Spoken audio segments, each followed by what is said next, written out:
Well, hello, good morning everybody. I'm Paul Mallory from IACCM, International Association for Contract and Commercial Management, and I'm hoping that everybody here has some interest to some degree in contracting and contracts management. Some of you may be thinking, how does that impact me? How is that part of my role? And David, I think, hinted at this earlier. You know, there are people who maybe don't have contract management as a mainstream part of their role, but in fact have a big impact on the contracting process one way or another.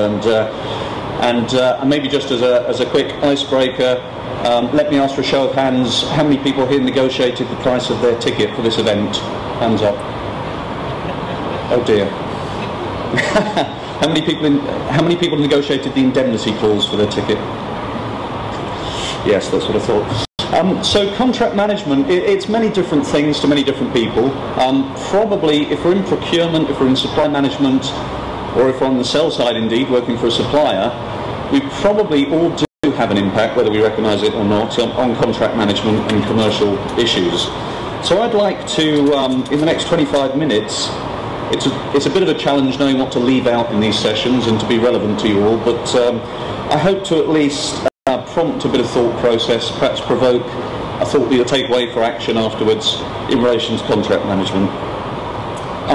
Just very briefly, I'll tell you a little bit more about the association later on towards the end, but we're a not-for-profit membership association, and the point I want to make up front is that we represent both the buy side and the sell side, so we represent everybody who's involved in making contracts and in managing contracts post-award, so both in the procurement field but also on the sell side.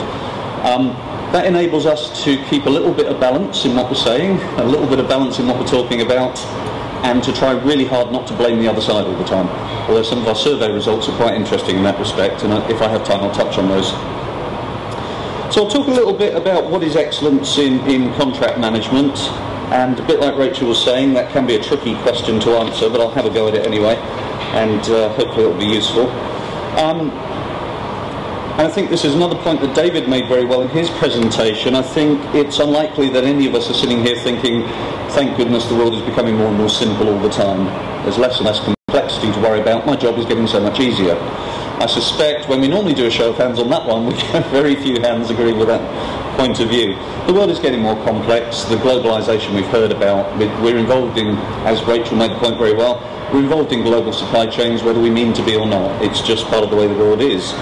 And so things like banking crises and recession reach further than we realise and impact us all. And that kind of means, and that together with governments looking for cost savings and us as taxpayers demanding better and better services with less and less tax revenue to pay for them, and the need to make these big cost savings in government, makes the whole task appear on the face of it almost an impossible one. It does mean we have to change the game. It means we have to change the rules and we have to think of new ways of doing things. And that certainly applies in contracting, and there's been more than enough press recently on audit office reports into procurement and contracting for us to realise that there is some scope for improvement. I'm sure you'd agree. So, have you ever wondered if public sector procurement practice leads to value leakage?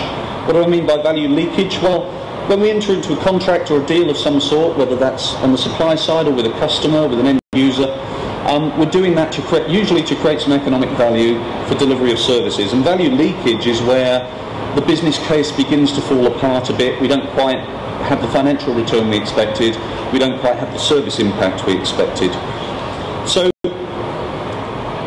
do our regular traditional practices lead to some value leakage? There was a report by somebody called the Rand Corporation a year or two ago now that suggested that public sector procurement practices led to higher costs of about 28%, just in terms of what we ask suppliers to do, the way in which we ask them to tender, the onerous terms that we put on them, the risks we ask them to take, results in, albeit we're choosing the best value tender, it still results overall in costs rising by 28% versus the private sector.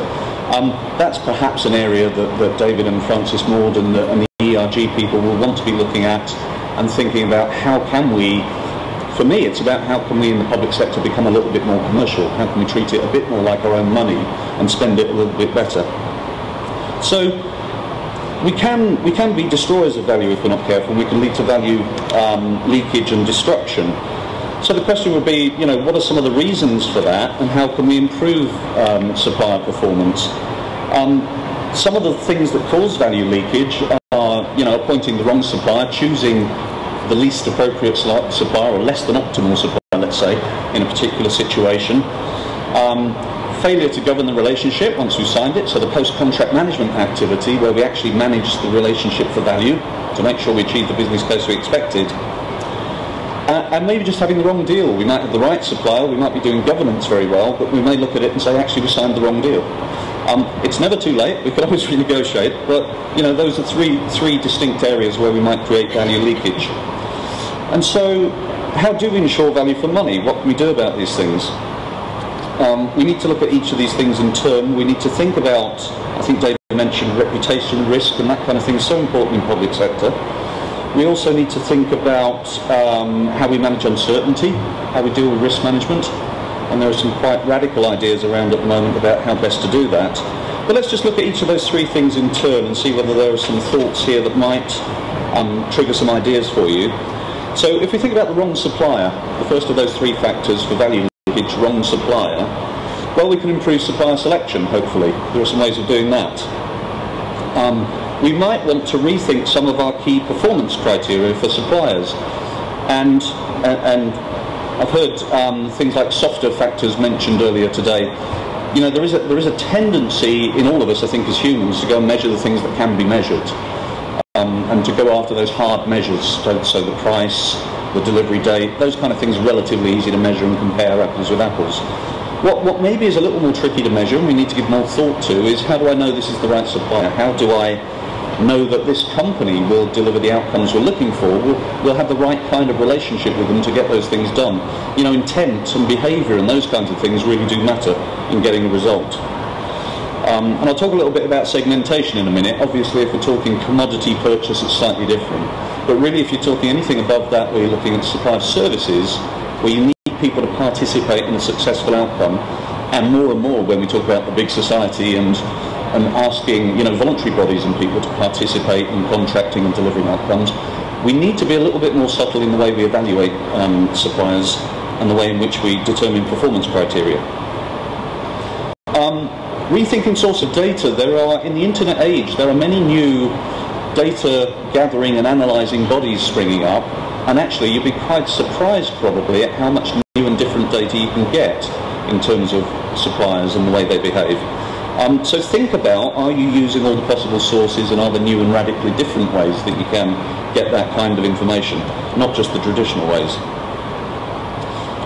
Ensuring an inclusive and collaborative process, the third bullet point there, just we as the people procuring need to be acting as facilitators to value, not barriers to value.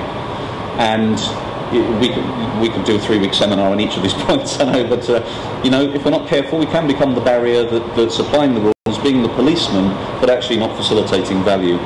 So think about how can we be more inclusive and collaborative in the process with the supplier. And finally, on this slide, ensuring the right methods are used. So there are plenty of opportunities these days to use technology, to use automation, to have more efficient and better, more effective methods for supplier selection and procurement processes.